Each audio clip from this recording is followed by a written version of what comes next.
네, 반갑습니다. 이렇게 많은 분들과 함께 자리를 하니 너무 기쁩니다. 이렇게 많은 분들 함께 해줄 자리를 마련해 주신 비즈니스 이훈 사장, 그리고 이 자리 행사를 준비해 주신 관계자님께 깊은 감사를 드리면서 제 강의 취재를 시작하도록 하겠습니다. 사실 중국에 대해서 우리가 크게 두 가지 관심을 갖고 있습니다. 하나는 중국 경제 평창이 갈 것인가, 이 부분은 방금 발표해 주신 우리 거시경제연구원의 황춘환 소장께서 방학순을 충분히 이야기하기 때문에 저도 그걸 동의하면서, 두 번째 질문, 그럼 중국에서 우리 뭘 먹고 살 것인가, 이 부분입니다. 그래서 이 부분에 대한 여러분들께 드리고 싶은 말은, 우리가 자주 쓰는 궁죽풍입니다. 사실 궁죽풍이라는 것은 궁하면 궁죽변이요, 궁하면 변해야 되고, 변죽풍이고, 변하면 통하고, 통죽구, 이 세 단계를 약에서 우리가 궁죽풍이라고 하는데 바로 이겁니다. 첫째, 우리가 지금 중국 현장에서 2년째 수출이 감소되면서 아주 어렵습니다. 그래서 궁한 거죠. 그러나 중국은 13억이 살고 적어도 5개 내지 6개의 경제 권역이 존재하는 국가입니다. 그래서 아직도 우리가 할 여지는 많다. 다시 말해서 세계에서 소비 규모가 10%씩 성장하는 곳은 바로 중국밖에 없습니다. 그러나 이걸 활용하려면 우리가 변해야 된다는 거죠. 다시 말해서 지금까지 공장에서 활용했던 중국을 시장으로 활용하려면 우리가 그걸 변해야 된다. 제가 지난 3년 동안 중국에 있으면서 실감나게 느끼는 부분들을 여러분과 함께 하고자 합니다.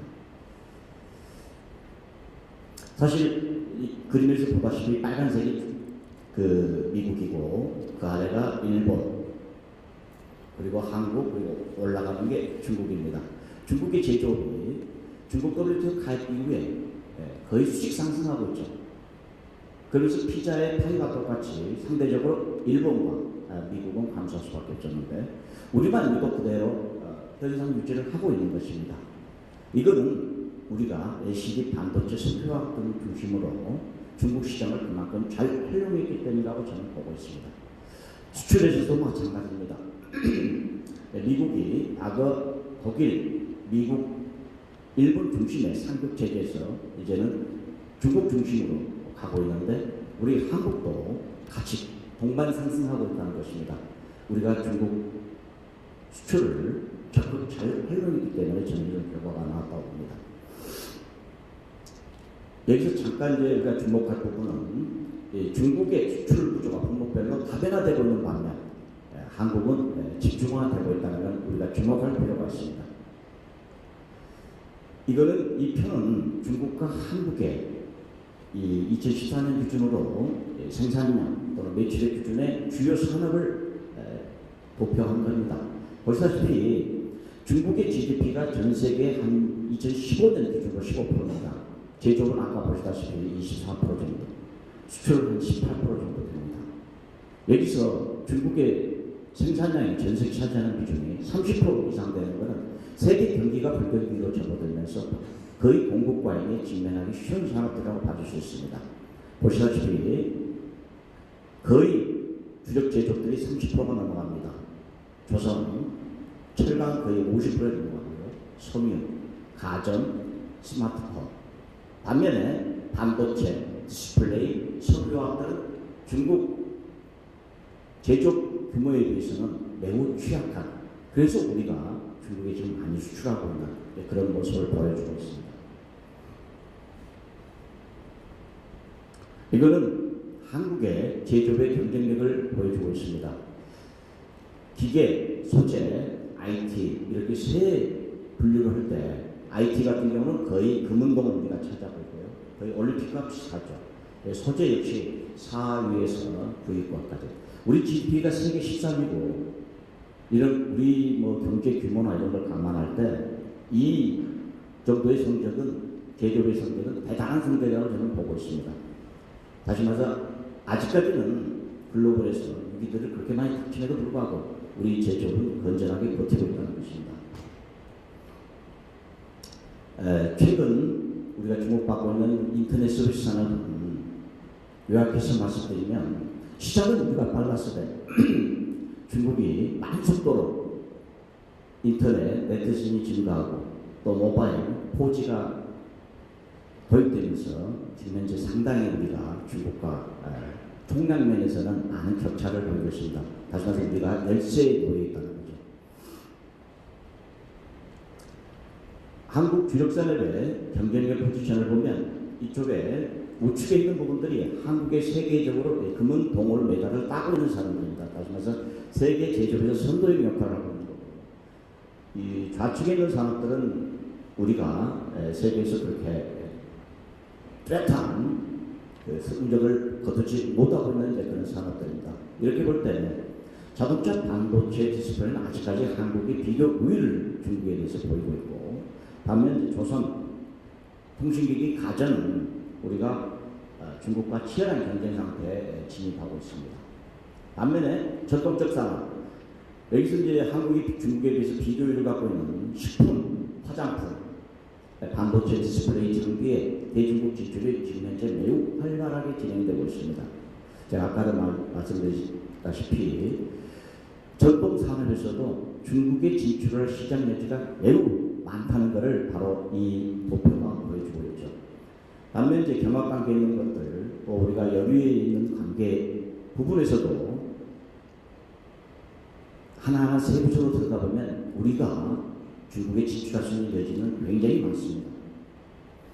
그래서 전체적으로 이렇게 11개 산업에 중국과 우리하고 향후 한 5년 이내에 이렇게 품목별로 경쟁 관계를 보면, 일단은 이거는 중국 시장이 아닌 세계 시장에서 우리가 중국 관계 경쟁 관계를 보면, 일단 자동차는 이 전통, 다시 말해 배터리 자동차가 아닌 전통 승용차에서는 상당한 비교율을 갖고 있습니다.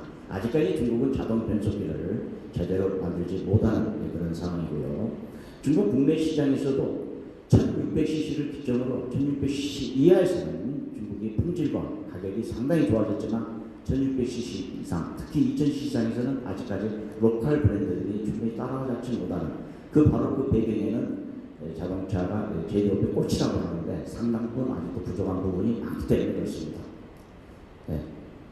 그래서 보시다시피 이제 중국과 우리가 아직까지 경쟁을 갖고 있는 부분, 또 경쟁이 두 번째 부분 치열해지고 있는 부분, 심하면 더 치열해지고 내지는 아래쪽으로 내려갈수록 우리가 여유가 더 심해지는 그런 모습을 보여준다고 보겠습니다.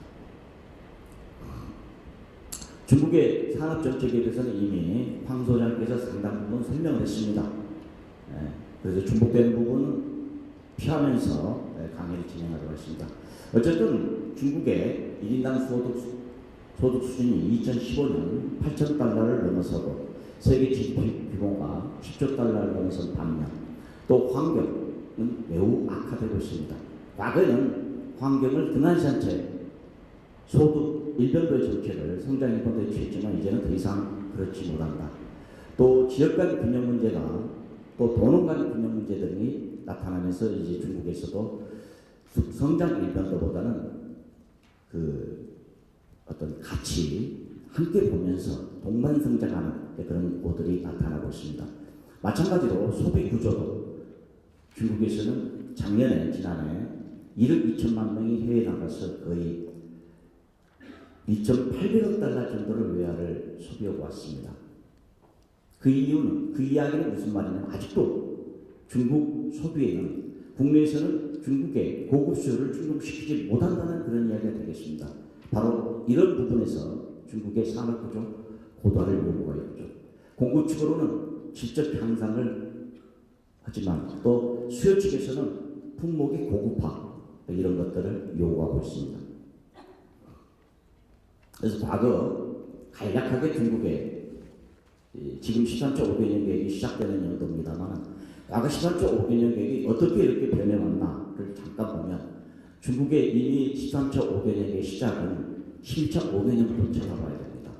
11조 5개년 계획에 중국은 신형공업화 정책을 내겁니다. 그래서 아까 말한 설비, 부품 수재, 소비재 이 세 개에 대해서 강력한 국산화 드라이브 정책을 추진합니다. 그래서 그 당시에 2015년 목표치로 되는 게 R&D였던 거죠. 다시 한번 OEM 중심의 생산 구조를 자기 브랜드 위주의 제조 중심으로 가자는 것. 부품 소재를 국산화하고 기계 설비를 국산화하자는 게 11.5개년 계획의 핵심이었고, 그걸 이어서 12.5개년 계획에서는 그대로 업그레이드되는 게 새로운 산업 방편 육성해보자. 그래서 전략적 7대 신흥산업이 나왔던 거죠.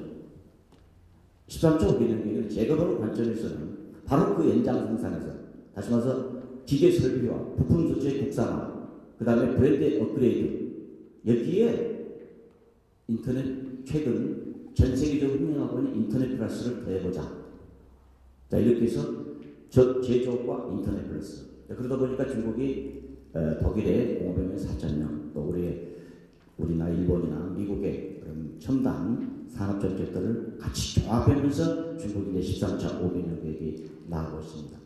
그래서 이것이 중국에서 보면 전통 산업에 투자는 줄어들고 있는 반면 전략적 신흥산업은 과거 12차 5개년 계획했던 7대 그 산업과 또 13차 중국 제조 2025에서 말하는 10개의 핵심 산업, 아까 다 황 소장이 이야기했죠.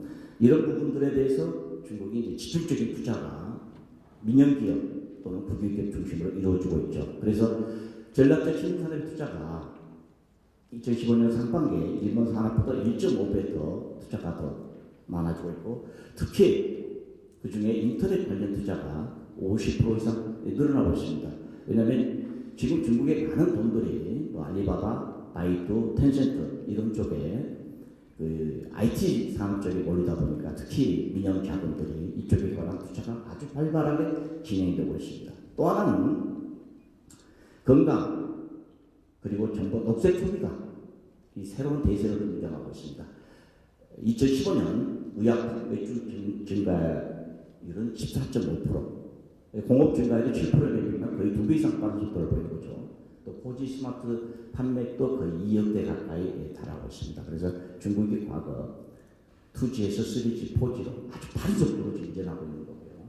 또 중국 정부의 300억 유안이라는 무려 엄청난 정부 보조금을 통해서 지난해 신에너지 자동차가 33만 대로 늘어났습니다. 판매가. 그러니까 뭐 거의 매년 3배, 4배씩 속도로 늘어나고 있는 거죠. 정부 정책과 시장이 함께 반영해서 이러한 결과들을 나타내고 있다고 합니다. 이거는 이제 전략적 신흥산업의 발전 추이를 나타내는 겁니다.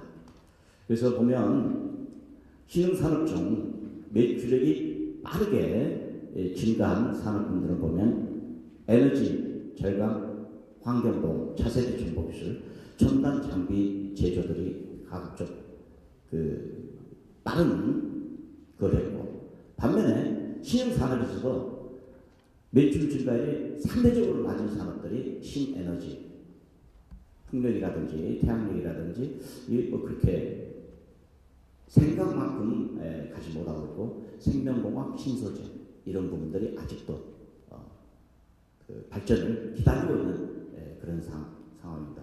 신에너지 같은 경우는 오히려 2014년에 2013년 매출이 오히려 감소하는, 그래서 지금 중국 정부가 13조 500년 계획에 다시 강조하고 있는 게 신에너지 부분입니다. 2011년부터 2014년까지 중국의 그 산업구조 기업수 기준으로 한번 훑어보도록 하겠습니다. 중국 경기가 둔화됨에도 불구하고 전체 제조 기업수가 증가하는 걸 보여줬습니다. 2011년 30만 개에서 2014년 33만 7천 개로 민영 기업을 중심으로 창업이 활발하게 진행되고 있죠. 그래서 그 기업수 비중이 증가한 산업군으로는 철강 금속, 비철 금속과 비금속, 식료품, IT, 의약품들이 기업수 비중이 증가했고요. 그 다음에 기업수 비중이 감소한 산업군은 기계, 섬유, 석유화, 수송장비 등이 감소를 했습니다. 매출액 기준으로는 수송장 2011년부터 13년까지 매출액 연평균 7.7%씩 증가했습니다. 그래서 거의 GDP 증가율과 유사한 그런 모습을 보였고요. 수송장비와 조선이 수송 장비와 조선과 이제 트랙터, 굴삭기, 다시 말해서 2008년 미국발 금융위기 당시에 중앙정부와 지방정부가 굉장히 집중적인 그 인프라 투자를 하는데 그 인프라 투자가 거의 완료가 되면서 또 지방 부채가 늘어나면서 그 인프라에 대한 여력이 줄어들면서 바로 굴삭기와 그 트랙터 이런 것들의 수요가 많이 줄어들게 되죠. 그래서 동기간 그에 대한 부작용으로 수송 장비는 마이너스 거의 30% 가까운 감소세를 보이고요. 반면에 이제 의약품 같은 경우는 굉장히 빠른 17.3%의 그 연평균 증가를 보이고 있습니다. 그래서 그 소비재에서는 음식료품, IT, 의약품들이 비교적 빠른 걸 했고 또 소재에서는 비철금속과 비금속, 석유의 비중이 비교적 뚜렷한 증가세. 다시 말해서 소비재와 부품 소재는 비교적 큰 증가세를 보이면 설비는 기대에 못 미치는 그런 모습을 보이고 있는 게 중국의 매출 기준의 특징이라고 보였습니다. 이윤율에서는 매출 대비 이윤율이 2011년 6.6%에서 2014년 5.6%로 감소합니다. 다시 말해서 수요 둔화와 함께 시장 경쟁이 매우 치열해지고 있음을 나타내고 있죠. 이윤에서를 조사해보면 고이윤 산업이 의약품, 음식료품, 기계 그러니까 아까 기업수 기준, 매출액 기준, 이윤율 기준에서 계속 긍정적인 부분으로 중복되는 부분은 아직도 우리가 들어갈 진출 여지가 상대적으로 높은 기업들이라고 볼 수 있겠습니다. 반면 이윤 감소폭이 큰 산업은 수송장비, 또 비철금속과 금속, 석유와 등입니다. 최근 중국 정부의 화두가 되고 있는 국유기업의 구조조정 추이를 기업수 기준으로 한번 보도록 하겠습니다. 중국 전체 제조업 기업수에서 전체 제조업 기업수는 늘어났죠. 아까 한 3만 개 이상 늘어났는데 그 국유기업이 차지하는 비중은 2011년 3.6%에서 2014년 3.2%로 0.4%포인트 감소합니다. 다시 말해서 한 116개 정도 굉장히 미미하게 감소하는데 사실 중앙정부는 국유기업 구조조정을 강력히 추진하고 있지만 지방정부는 각 지방의 사정에 따라 다시 말해서 자기 지역에 위치한 동부지역이냐 아니면 중서부지역이냐 동북지역이냐 각자 사정에 따라 다르기 때문에 지지부진합니다. 또 지방정부 입장에서는 대량 시업을 또는 타 지역에 경제 주도권을 뺏길 기업 주주의 조정에 이제 주저할 수밖에 없는 거죠. 그래서 결과는 그렇게 중국 정부가 의도한 대로 썩 나타나지 않는데 그러나 시장이 개입된 부분은 국유기업 조정 효과가 드러나고 있는 부분들이 바로 이 표는 보여집니다. 그래서 기업수 비중이 늘어나는 산업은 수송장비, 이거는 주로 신에너지 자동차 업체수가 급증하면서 나타난 것 같고요.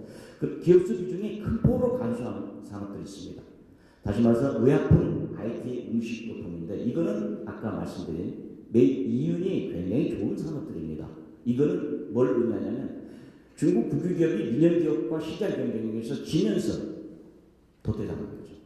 또는 M&A 당하고 또는 민영기업에 M&A 당하면서 주식제 기업으로 전환하면서 민영기업으로 편승되는 그런 통계라고 볼 수 있겠습니다. 우리가 관심을 갖고 있는 중국 내 외자기업의 유산입니다. 아쉽게도 한국기업만 단독으로 했으면 좋겠는데 한국기업이 중국 정부에서 발표하는 통계가 없어서 외자기업 전체를 보는데 사실은 한국기업도 유사한 처지에 놓여 있다고 봅니다. 전체 제조업 기업 수에서 외자기업이 차지하는 비중은 2011년 18.6%에서 2014년 15.1%로 무려 3.6%포인트가 감소합니다. 그만큼 중국 생산 또는 시장에서 외자기업들이 힘든 것을 보여준다고 그러죠. 기업수 비중이 늘어난 산업은 하나도 없습니다. 기업수 비중이 큰 폭으로 감소한 산업들이 IT 산업, 수송장비, 섬유 이런 산업들입니다. 다시 말해서 IT 산업은 중국의 민간 기업들이 이미 완전한 그 주도권을 장악한 산업이고 또 수송장비는 전체적으로 경기가 침체된 산업이고 또 섬유는 역시 이제 외자기업이 단순하게 인건비 가지고 생산하기는 한계에 부닥친 그런 산업이라고 볼 수 있겠습니다.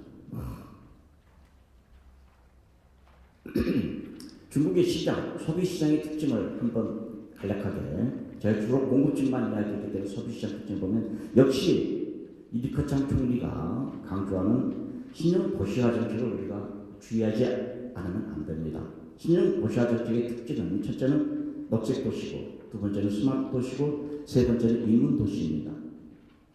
그래서 녹색 도시에서는 사실은 뭐 쓰레기 오염 처리 또는 공장의 굴뚝의 공기 오염 정화 장치 이런 부분들입니다. 아직 중국이 많이 부족하죠. 이런 부분들은 우리가 많이 협력할 여지가 저는 있다고 봅니다. 두 번째 스마트 도시는 차세대 정보화를 통해서 이제 그 도시를 좀 제고하는데 아직 중국에 그 2015년 그 정보망 접속수, 광대 접속수는 26 Mbps도 불과합니다. 우리가 34가 넘어가는데요. 그걸 이제 중국이 2020년까지 50 Mbps로 가겠다는데 그 속도가 느리다 보니까 중국의 이와 관련된 투자가 굉장히 중점돼서 많이 벌어지고 민간도 이에 대한 투자들을 많이 하고 있습니다. 그래서 이러한 도시를 스마트화하는 과정에 우리의 어떤 노하우 또는 경험 이런 것도 저는 유용하다고 봅니다. 반면에 이런 과정에 중국 정부가 부딪히는 한계도 많습니다. 2020년까지 앞으로 1억 명의 아까 우리 황 소장 발표 때 주의하신 분들은 느꼈겠지만 중국의 상주인구 도시화율과 호적인구 도시화율은 상당한 격차가 납니다. 거의 20%포인트 가까이 격차가 납니다. 18%포인트 정도. 그 뭐냐면 중국에는 약 2억 6천만 명의 농민공들이 도심으로 살아가고 있는 거죠. 여기에 아직까지는 중앙정부가 어떤 혜택도 안 줬지만 앞으로는 매년 2천만 명에게 도시 호구를 주면서 그에 상응하는 주택이라든지 학교라든지 의료를 보완해 주겠다고 합니다. 자, 이런 과정에 엄청나게 많은 예산이 소요될 겁니다. 신천같이 도시가 비교적 발달된 도시는 한 명의 농민공을 도시로 만드는데 30만 년이 든다고 합니다. 일반 2, 3선 도시는 또 8만 년 정도 든다고 하고요. 또 이미 베이징, 상하이,深圳 이 지역은 더 이상 추가적인 농민공을 도시로 받지 않습니다. 그래서 많은 농민공들이 자기 고향 근처에 2 내지 3선 도시로 이동을 할 수밖에 없습니다. 왜냐하면 아까 말한 2천만 명 필요가 베이징, 상하이, 深圳 이런 지금 기존의 대도시가 아닌 지방의 2, 3선 도시에서 준다고 그러니까 이동할 수밖에 없죠. 다시 말해서 따라서 제조업도 그렇게 이동할 수밖에 없는 거예요. 지금 이미 그런 현상은 똥과는 노동력이 엄청나게 빠져나가고 있는 반면 중국의 노트북에 40% 이상 생산하는 충칭은 이미 새로운 농민공들을 계속 투입하는 그래서 중국의 제조업이 동부에서 서부로 중소부로 이전하는 그런 모습이 이미 지금 드러나고 있죠.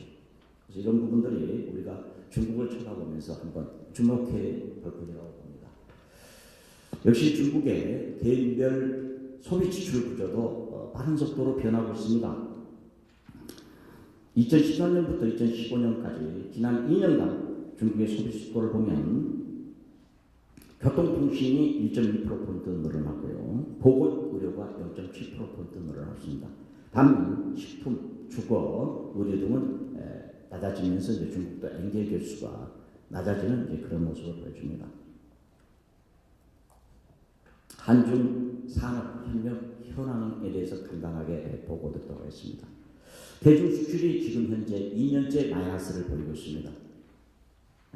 금년까지 합치면 3년째가 되겠는데요. 이런 적은 한중 수교 이후 처음 있는 일입니다. 과거 4차례 우리가 감소했지만 1년 만에 다 회복을 했죠. 그 중에 2번은 아시아 금융위기 또 미국발 금융위기 당시 그런 일이 있었습니다. 이번에는 중국 산업의 기술 추격이 같이 겹치면서 다시 말해서 2개 요인이 함께 겹치면서 이렇게 장기화돼요. 그래서 우리가 가장 이제 피하고 싶은 게 이게 고착화되는 거죠. 그러는 과정에 미국 수출이 흑자로 2013년을 정점으로 매년 70억, 80억씩 감소하는 모습을 보이고 있습니다. 그래서 상당히 우려되는 그런 모습들을 보이고 있죠. 한국 수출입에서 중국 수출이 차지하는 비중은 26%로 거의 현상 유지를 하고 있습니다. 반면 수입은 가파르게 증가하고 있는데요. 수입이 가파르게 증가하는 이유는 전체 한중 FTA로 우리의 대중에 대한 개방도가 현저히 높아졌다는 또 마음이 개방됐다는 그런 의미가 되겠고요. 또 하나는 이제는 중국의 제품이 가격도 사면서 품질도 좋아지고 있다는 그런 것들을 반영한다고 보겠습니다. 특히 지난 8월 이후 중국의 유한화가 오히려 절하되면서 5% 정도 절하되면서 중국 제품의 가격이 상대적으로 더 싸진 것도 저는 이 가파르게 이런 현상을 보이는 그런 현상을 보여주고 있죠. 중국 수입 시장에서 한국 제품 유상을 보면 우리가 지금 겉으로 굉장히 어렵다고 실제 중국에서는 선방하고 있습니다. 중국 수입에서 한국 점유율이 미국과 금융 수준을 회복해서 10.8%를 기록하고 있습니다. 지구상에서 가장 중국 입장에서부터 수입을 많이 하는 그런 국가가 되죠. 사실 2014년부터 일본을 초월해서 이제 우리가 1위를 계속 3년째 유지하고 있는데요. 근데 이런 비율이 높아진 거는 사실은 우리 수출이 감소했음에도 불구하고 높아진 거는 자원 가격 하락이 굉장히 큰 영향을 미치고 있습니다. 그래서 상대적으로 그동안 중동, 중남미에서 자원, 사료 이런 것들인데 그 가격이 하락하면서 물량이 줄어든 게 아니라 그 가격이 하락하면서 거의 10% 이상 이들 국가의 퍼센트가 줄어들면서 우리가 상대적으로 높아지는 거고요. 또 그래서 이제 부품과 우리가 유사한 대중 수출 구조를 갖고 있는 일본과 대만도 동방상승하는 그런 모습을 보입니다. 그래서 우리가 한중의 FTA를 했다고 너무 방심하지 않아야 될 게 우리보다 먼저 FTA 체결한 중국과 대만의 경우 2010년에 체결했죠. 체결을 해도 수입시장 변화율은 매우 미미하다는 겁니다. 오히려 줄어들기도 했죠. 그래서 좀 이따 결론 때 말씀드리겠지만 한중 FTA는 필요 조건이지 충분 조건은 아니라는 겁니다. 두 번째 이제 품목별, 성적별로 대중 수출 구조를 살펴보면 산업통상자원부가 분류하는 MPI 3단위 기준을 보면 수출 상위 10대, 20대 품목의 집중도가 갈수록 집중화되고 있는 별로 좋지 않는 모습을 보이고 있습니다. 상위 10대 품목의 집중도가 2010년 60.5%에서 2015년에는 65% 늘어나고 또 20대 품목의 집중도도 2010년에 77.2%에서 78.9%로 늘어나고 있습니다. 이 말은 우리가 기존 제품을 벗어나서 새로운 제품을 발굴해야 된다. 이런 우리 숙제가 떨어졌다고 볼 수 있겠습니다. 그래서 지난 이 불경기 속에서도 잘 나가는 제품이 있고 이 불경기 속에서 더욱 못 나가는 그런 제품들이 있는데 잘 나가는 제품은 역시 중국이 생산을 못하거나 또는 공급 능력이 부족하거나 또는 우리 한국의 대중 투자를 유발하면서 그런 수출하는 것, 아까 말한 디지털 디스플레이 그런 장비들, 반도체 관련 장비들 이제 그런 모습을 보여주고 또 계속 감소가 심화되고 있는 품목들은 우리가 그동안 수출했던 걸 현지에서 대체하는 것, 대표적인 게 디스플레이죠. 또는 중국 기업이 추격하는 이런 것들이라고 볼 수 있겠습니다. 한중 이제 마지막 결론에 가서 제가 이제 변해야 된다고 그랬는데 어떻게 변해야 되냐? 사실 중국과 한국 간의 경쟁력 플랫폼과 관련해서는 지구상 어느 국가보다도 더 퍼펙트한 그런 구조를 갖고 있습니다. 지난 2015년 10월에 리커창 총리가 방중을 해서 무려 하루에 17개 MOU를 체결했습니다. 거기에는 첨단산업협력, 혁신의 협력, 전자상거래 관련 협력, 산업단체 협력 모든 걸 거의 망라하고 있습니다. 그런데 이거를 우리가 적극적으로 활용할 수 있는 정부도 노력하지만 민간도 적극적으로 이걸 활용하는 그런 자세가 저는 필요하다고 봅니다. 그래서 사실은 중국은 정부 주도형 시장 경제지만 실제로는 지방 정부형 주도형 시장 경제입니다.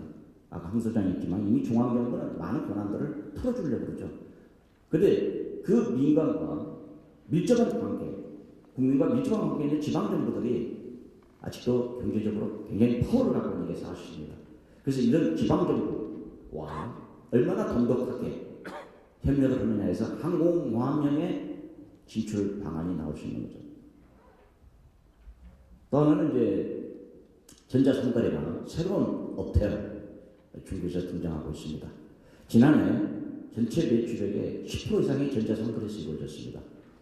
중국 소비는 10%밖에 안 늘어나고 있지만 전자상거래 소비는 30% 이상 늘어나고 있습니다.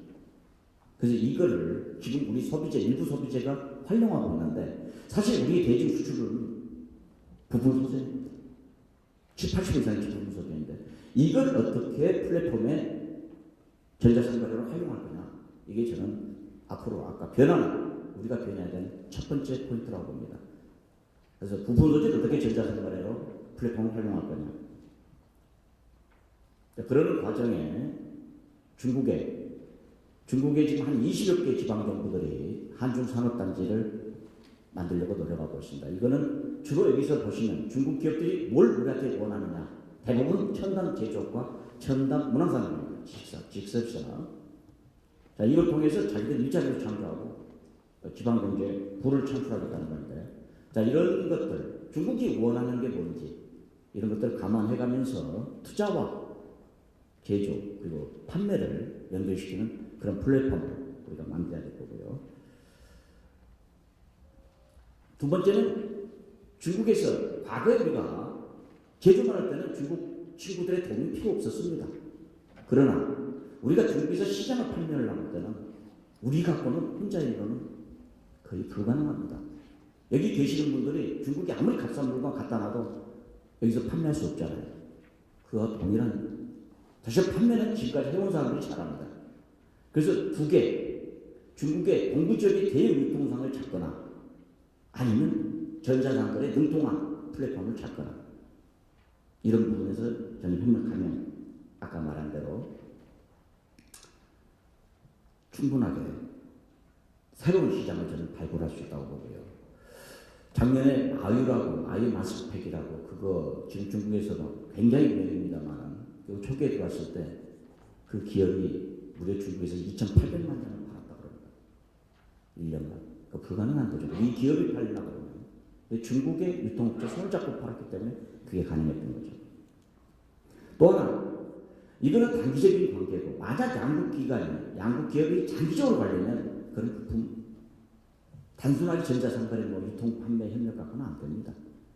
그거는 제조업과 제조업 또는 제조업과 유통업이 지분 교환을 해서 서로 결혼을 해야 된다고 저는 봅니다. 그래야 중국의 기업들의 일반적인 애국심도 같은 기업인데 그렇죠? 같은 기업인데 먼저 거죠 국가보다. 이미 IT에서 상당히 이런 부분들이 나타나는데 마침 중국은 그 전 세계 M&A 시장에 뛰어들고 있습니다. 우리도 적극 중국과 같이 M&A 하면서 같이 지분을 제휴하면서 서로 돈이 수저 오는 게 아니라 서로 지분을 맞교환하면서 중국과 하나의 기업이 되는 그렇게 해서 중국 소비자들로부터 하나의 마음을 얻을 수 있는 친구로부터 마음을 얻을 수 있는 저는 유망하다고 봅니다. 이어서 그럼 뭐가 유망할 거냐? 아까 이미 저보다 먼저 발표하신 홍 소장도 분명히 강조했습니다. 중국에서 지금 뜨고 있는 게 지식서비스입니다. 한국과 중국이 각시 혁신에 협력하기로 합의한 것도 양국 모두 대졸 졸업생들이 취업이 잘 안 되고 있는 거죠. 한국과 중국이 함께 노력해서 이런 혁신 분야에서 창업을 같이 해낸다면 그리고 그 노하우를 교류하고 또 일자리를 서로 공유한다면 저는 중국의 앞으로 소득 수준이 높아지면서 무한히 커질 수 있는 문화, 레이저, 이런 지식 서비스를 함께 저는 공유하기를 기대해 봅니다. 또 우리도 지금 박근혜 정부 들어와서 19개 산업을 미래 산업으로 잡고 밀고 있습니다. 또 중국 역시 중국 제조 2025와 인터넷 플러스를 통해서 제조업 10개, 또 인터넷 플러스에서 다양하게 많은 분야를 핵심상을 구성하고 있습니다. 그 중에 진흥연료, 또 바이오, 신에너지, 친환경, 융복합소재, IT 등은 양국이 같이 노력해 볼 만합니다. 왜 그런 거니? 사실은 한국이나 중국이나 미국, 일본, 유럽에 비해서는 아직도 격차가 많은 국가들입니다. 특히 신산업에 있어서는. 또 새로운 산업이라는 게 리스크 산업입니다. 리스크를 얼마나 잘 통제하느냐에 따라서 그 기업의 성패가, 프로젝트의 성패가 달렸다도 과언이 아니라고 저는 봅니다. 그래서 이런 것들은 같이 양약결합으로 같이 협력해서 중국만이 아닌 미국, 일본, 유럽 시장과 함께 할 수 있는 그런 자세를 갖고 해보면 좋겠습니다. 보면은 제가 지난 북경에 있는 동안 제가 미래 산업을 한번 쭉 조사를 해봤더니 혁신 역량의 한국 우위 산업을 갖고 있는 거는 8위, 오지, 이동통신, 또 맞춤형 웰스케어, 스마트 자동차 등은 아직도 우리가 좀 혁신 역량이 있는 것 같고요. 혁신 환경에 있어서는 뭐 그 외에 시장과 기술, 뭐 인재 이런 것들을 다 포함하는 건데 이런 것들은 중국이 압도적 우리보다 우위를 보이고 있습니다. 그래서 우리가 미래 산업을 개척하는데 중국 시장을 충분히 활용할 필요가 있겠다 이런 생각을 해봅니다. 이상으로 제 보고를 마치도록 하겠습니다. 감사합니다. 네, 좋은 말씀 해주신